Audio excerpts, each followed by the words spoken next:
बात शुरू करने से पहले आप पहले कुछ वीडियो देख लीजिए जो आजकल ये सोशल मीडिया पे वायरल हो रहे हैं। हमारे गांव महुड़िया में रहता हूं और ग्राम पंचायत बसड़ी कुंडाल है। जो हमारे गांव की जो शराब इन्होंने बनाई दादागिरी से, और इन्होंने क्या है कि पहले तो बोल रहे थे सब मिलके बनाएंगे, उसके बाद इन्होंने क्या है कि धीरे धीरे उस पर जैसे बनती गई उस पर उनको इनका कब्जा कर लिया। और उसके बाद इन्होंने क्या है कि दिमाग से लगाया और इन्होंने क्या किया कि दूसरे समाज को उसमें शामिल नहीं रखा। बीजेपी सरकार में इन्होंने क्या किया कि दीपावली की छुट्टियों में काम किया, तो इन्होंने इतना भराव डाला उसमें लाके हम चौकी की तरफ से। तो क्या है कि इन्होंने भराव डाला, हमारे घर के जो बाल बच्चे हैं उन बाल बच्चों को हमने जैसे बकरी को पालते हैं बच्चे को पालते हैं ऐसे घर में बंद करके रखा। इतने इन्होंने ट्रैक्टर चलाए, दादागिरी से चलाए और मीण के पोड़ के तुम मर जाओगे, सामने आ जाओगे। तो इस तरह का हमारे साथ अत्याचार किया, फिर भी हमने हार नहीं मानी और हम प्रतापगढ़ गए, सब तरफ गए। इनकी बीजेपी कार्यकाल में हमने क्या जितना हम कर सकते कानून प्रक्रिया हमने सब करी, कहीं कुछ बाकी नहीं रखा। मुकालाल जनवा समाज ने हमारे घर के सामने गाला डाला, फिर मैंने तोकने किया तो उसने हटाया नहीं और मेरे माँ के साथ में मारपीट की और हमारे घर पर चादर खींचने के लिए चढ़ गए थे। मेरे तलई है वही तलई ने आना जनवा समाज वाला बांधी काढ़ी, तो मारो घर बिल्कुल नज़दीक में है। तो ये लोग के यो कार्यकर्ता आणि तरह में भाग यो पूरो तरह थी ले, तो मारे तो आनी तरह थी मारे कोई मसलो ही नहीं थो, मारे कणी दिन कहीं काम ही कौन थो। तो ये लोग अगर हमारे ऊपर अत्याचार करवा लग गया। मैं आगे हमारी ज़मीन में टैंक खोदियो तो वो टैंक भी आना लोग मारो पटके दो, और वन के अलावा हमारे हंडे मारकूट भी की दी। करीबन 5-25 छोरा आइन मारा हंडे मारकूट की दी। वहाँ की उम्र भी 30-35 साल ही है और वहाँ हगरा मारा हंडे मारकूट की दी। और वन के अलावा फिर पाचो और भी मारकूट हाजे हवेरे घूमता रहता ही न। पसे मैं मारे नीमच जई ने रेवा लगी 5 साल थी मुँह नीमच रही न। पचे यह सरकार आई न, पचे मुँह आपके थे फिर पाचो मार मौलिया आए। सर 4 साल पहले की बात है, मेरे भाई के ऊपर चोरी का इंजाम लगा दिया लोगों ने। उसके बाद में मेरे भाई ने बोला मैंने कोई चोरी नहीं की, कि नहीं चोरी की। तो शंकर लाल पिता माणकचंद जनवा, उसने बोला तो वो इंगल मेरे को चाहिए, वो इंगल ला के मेरे कुएं पर डाल देना। तो कुएं पर डाल दी, उसने पैसे दिए शंकर लाल ने। फिर लोगों ने चोरी का इंजाम लगाया। उसने पूछा मैं चोरी नहीं की कि नहीं की, ये सब बोलता रहा। तो फिर मैंने बोला चोरी की तो पुलिस प्रशासन के पास जाओ, रिपोर्ट दर्ज कराओ, चोरी की पुलिस पर भाई बात करेगा। उसके बाद में वो 200 आदमी लट और कुराड़ी तलवार लेके हमारे घर पर हमला किया। मेरे लगी, मेरे पिताजी सिर फूट गया था। उसके बाद में हॉस्पिटल लाया, मैं उसको इलाज कराया। और ये लोग कहते हैं कि ये क्या नेतागिरी ज़्यादा, इसको मारपीट करो, मारपीट करके इसको काम से भगा दो। बहुत बार घर पे हमला करने आए, मेरी जान को भी खतरा है। बार बार गांव में जाता हूँ तो बोलते हैं इसको मार दो, गाली गलौज करते हैं, मीन के पोगले क्या कर लेगा हमारा। दबंगों ने किसी को गोड़ी से उतार दिया, किसी फलाना जाति को कुएं से पानी नहीं भरने दिया गया।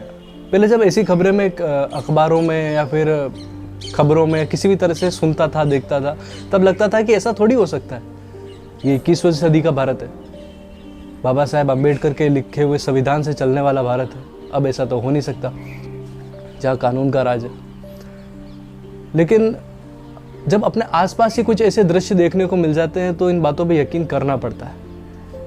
हाल ही में एक घटना देखें तो महुड़िया गांव की सराई गिराने का मामला, ये कोई पहला नहीं था। जब श्रीचंद जी कृपलानी जब मंत्री थे और वसुंधरा जी मुख्यमंत्री थी अभी पिछले इस टर्म में, तब नारायणी गांव के अंदर में कुमावत समाज का नोहरा भी गिराया गया। हालांकि उसके ऊपर में इस तरह का कोई राजनीतिक इसको रंग देने का, धार्मिक रंग देने का किसी ने प्रयास नहीं किया। महुड़िया गांव में ये जो सराई का जो विवाद हुआ है, इसके मामले में जब इसका निर्माण हुआ था, जब पूर्व मंत्री जी की सरकार थी और वे सत्ता में मौजूद थे, तब ये वे चाहते तो उसी समय इस विवाद को ख़त्म किया जा सकता था और सराई का पट्टा दिलाया जा सकता था। लेकिन वे जानते थे कि ये नियमों के विरुद्ध है, ये मामला आगे जाके कभी न कभी कोर्ट में फंसेगा। वे जानते हुए भी उन्होंने इसका कोई निस्तारण नहीं किया और पूरे समाज को भी अंधकार में रखा। गांव के ही शोषित और दबे कुचले लोगों ने उस जाति विशेष का विरोध सिर्फ सराई की वजह से ही नहीं, इस मामले के अंदर एक दूसरा एंगल और निकल कर आया जिसमें उन लोगों का सामाजिक बहिष्कार भी शामिल था, जिसके अंदर वो लोग उनको गांव मंदिर से दूर कर देना, ट्रैक्टर से हकाई बंद करवा देना उन लोगों की, तो काफ़ी चीज़ें थी। तो इस वजह ये एक बहुत बड़ा कारण रहा।